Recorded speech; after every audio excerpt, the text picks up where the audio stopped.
What's up, YouTube fans? Today we're going to be unboxing and taking a look at the GIJoe classified Serpentor and Air Chariot. So I got this from Hasbro Pulse. It is a Hasbro Pulse exclusive, and normally I don't really do these videos for my main channel, but this one seems like it's highly anticipated. I think a lot of people are interested, so I am going to put it on the main channel. But this, if you don't know, I'm only collecting vehicles from the GIJoe line. I'm not necessarily collecting all of the figures, but pretty cool box here. You got a nice piece of artwork here on the front. Nice embossed, glossy GIJoe symbol there. Here's the back. You've got some nice artwork with Cobra Commander and Destro and the Aranus. I mean, it's such a cool piece of artwork here. And then, of course, the Lincoln Memorial there. So I've only seen images online. I haven't looked at anything because I really wanted a genuine reaction here. So that's cool. I really like the look of this packaging. You can see you get the sword here, his staff. You get this sort of another staff. You got, looks like the snake head. We'll see how that works. Another accessory here. Pretty cool. So let's see. It looks like you're going to open it from here. There we go. So here's what we've got inside. Figure's kind of in his own little pocket here, so we'll get him out. This is a very big figure. One of the bigger GIJoe figures we've gotten, or I guess, wow, look at that. The cape looks awesome. So let's set him aside. He's big and chunky. We got this, looks like the steering wheel or the top of it. Here's all these accessories. Let's take these out. It also feels like this is something that's probably not going to be able to go back in the box. So, I don't know. I don't know if I can get this back in. So, if you do take it out, just note that probably not getting it back in very easily. So, it looks like there are instructions to assemble it. It looks like this. Basically, it's 4 easy steps, so 4 plus. So, I guess you can have 4-year-olds can have this. So, it's not, you know, adults only. But it looks pretty easy. You just stick this in, stick that in, stick these rear fins in, and stick your guns on, and then these into the front. Looks pretty easy. So let me go off and do that. I'll do that off camera, and we'll be right back. All right, so starting off with the Air Chariot. Very, very cool. Nice Cobra symbol with this crown on top. That's really neat. It says caution gun reactor. Caution mark there. You do have a blade in here. Let's see, does that spin?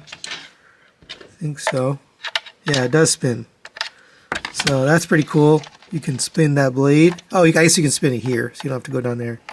That's kind of neat. I don't know. That was unnecessary. But if you had a wind source, you could probably get this to spin.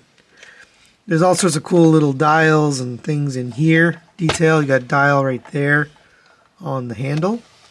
The guns look pretty good with those ammo clips. They are movable because they're on those ball joints, so they can go up and down and they can rotate. If you go too far, actually they're not on ball joints, they're just on a peg, but if you go too far it'll pop off, but that's kind of cool. Let's see, these don't do anything. The fins are just kind of fixed. Coming to the bottom here, you've got some landing gear, so that's pretty neat. You can fold these out.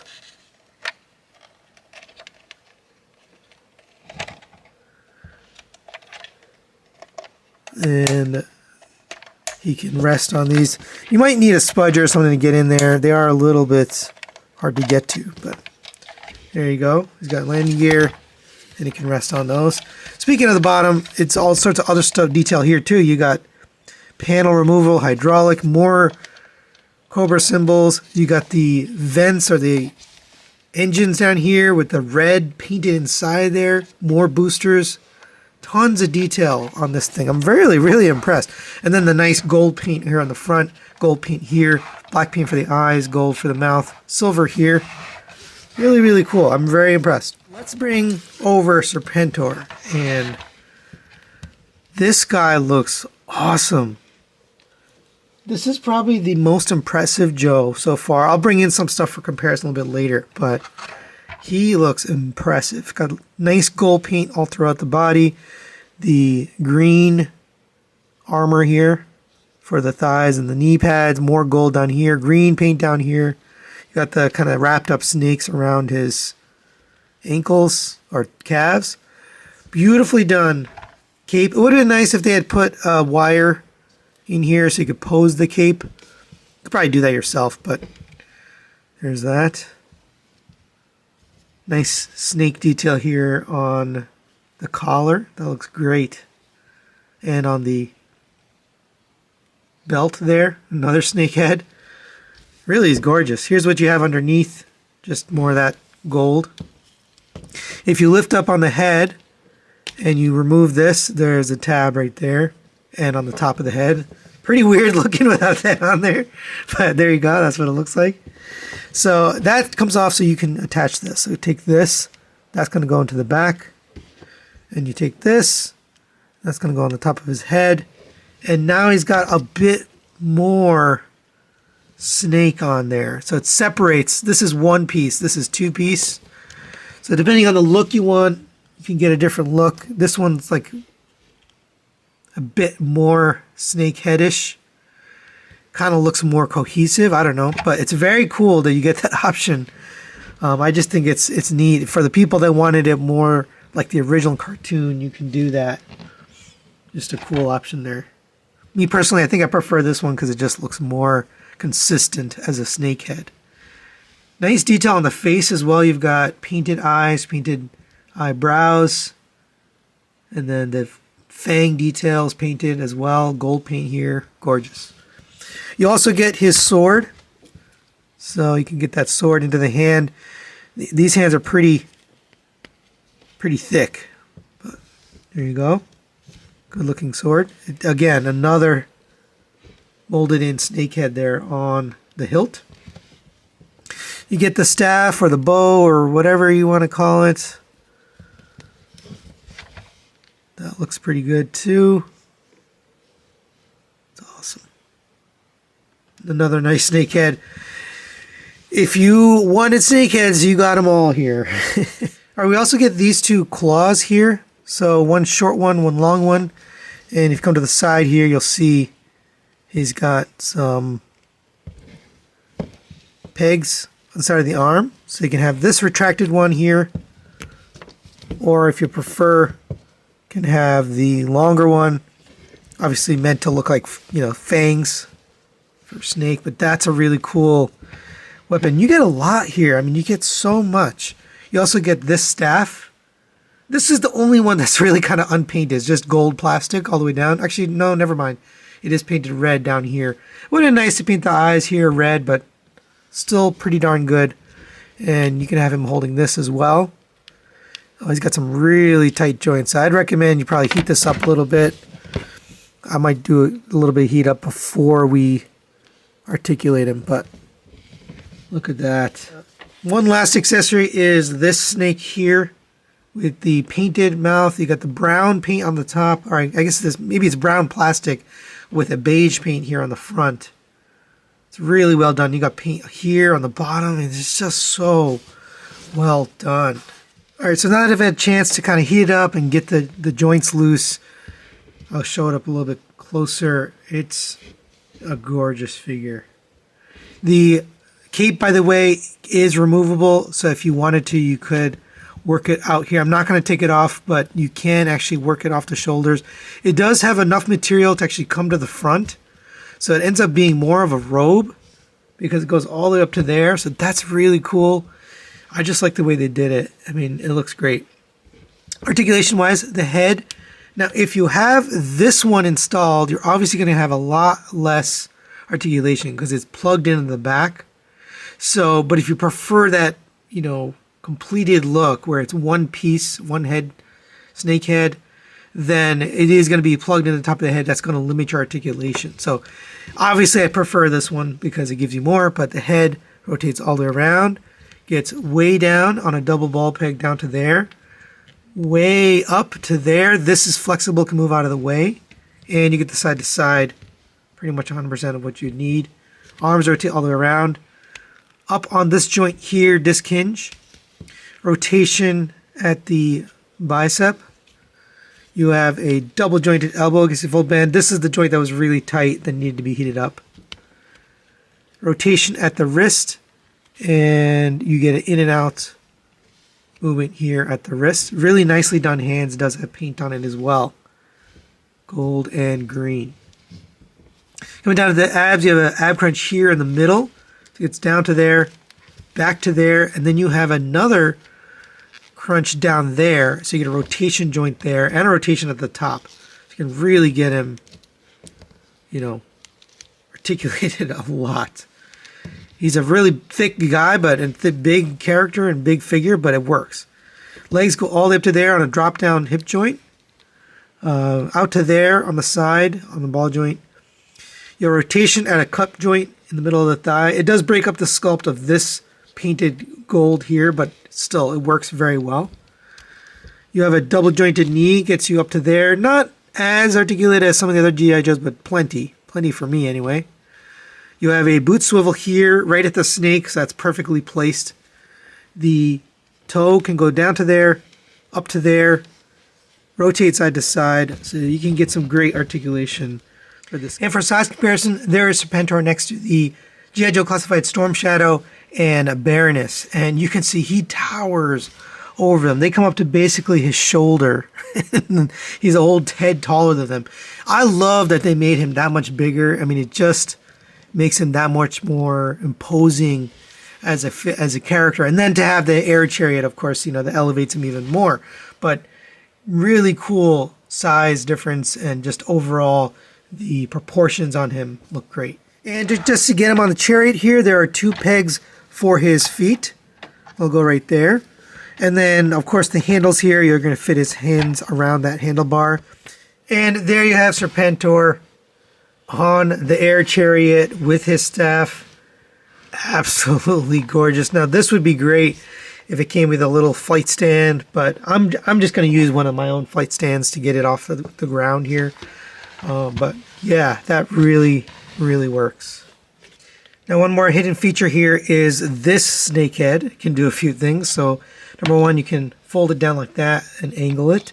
But if you open up the mouth here, you'll find there's a gun in there.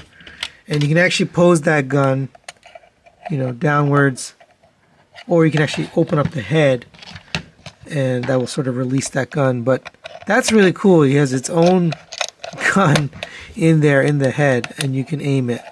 That's just really cool attention to detail. Now you can also, and this is not really a feature, but you can take the additional extra weapons and just store them kind of right here. And the sword as well, you can just sort of get that right in here. Not an official feature, but me personally, I like to store all of the weapons with the figure, and that will hide away nicely if you want to. And for size comparison, there it is next to the previous vehicles we've gotten so far. Coil Cycle with Baroness here, and the Ram Cycle with Breaker. And looks great. It's a big vehicle, so it is going to kind of tower over the rest of your Joes, or in the Cobra, which makes sense. Now, just to show you what I meant, here is a 6-inch, 1/12 scale motorcycle. So I bought this specifically for Snake Eyes to go on, and it looks great with him, right? He doesn't look too big or anything, but you can see when you scale this with the other vehicles from the classified line, they're actually scaled bigger than 1/12 scale. And the same is true with this Chariot. It's not quite 1/12 scale. It's a little bit bigger than 1/12. So that's just something to be aware of. These vehicles are relatively big. So it does look good. I just wanted to point that out. So if you are trying to mix vehicles together here, it could look a little strange, right? This does look a little bit small. But there you go for a sense of scale. So final thoughts on the G.I. Joe classified Serpentor and Air Chariot. Let's start with the positives. They did an absolutely phenomenal job on the sculpt, paint, and detail on this thing. And, you know, me personally, I am a vehicle collector for G.I. Joe Classified. I know that's not the typical for the G.I. Joe Classified collectors out there, but for me, this vehicle had to be really good. And I can say it is really good. It's got all the bells and whistles I would have expected. You know, the paint, the detail, the guns, the little turbine here, which actually spins, the fins. You got landing gear back here, engine detail. And then, of course, it has to work with the figure, and it does. It sits on there very securely, and he's not going anywhere. Looks good from all angles. This is going to be a centerpiece for most people's Cobra displays. And it definitely nails that look. I mean, it can easily be the centerpiece for you. So I think they set out to do that, and they nailed it. They nailed making this look like a centerpiece. You also get plenty of accessories for Serpentor. Serpentor is no slouch either. It's a great action figure. Plenty of articulation, plenty of accessories. You get the 2 claws, the sword, the little snake bow, and then you get the alternate headpiece if you prefer the contiguous look. Me personally, I prefer that look, but it's nice that they gave you the option. That's something that's, you know, a real fan service thing. I also like the snake. I just wanted to display it with it, so I just put it here, but you could just display this in your G.I. Joe collection. But the only negative I can really think of is availability. You know, this is a Hasbro Pulse exclusive. It was very hard to get a hold of. I actually bought a Hasbro Pulse membership with the sole intention of getting this guy. That's really the only reason. I did get a Transformer or something here or there, but the main purpose, I think I got that Alpha Trion and Cup figure, or not Cup, the Cup retool into Orion packs. But this was the main reason. And is it worth the $80 price point? I have to say yes, because of the fact that it makes the centerpiece. They knew it was going to be that, and I think they nailed it. So, highly recommend it. My new scale here out of 1 to 5. I'm going to give this a 5. If you're a G.I. Joe Classified collector, this is a must-have. You got to have it in the collection. It's going to be the centerpiece. So, that's it for today. Thanks for watching, and we'll see you next time.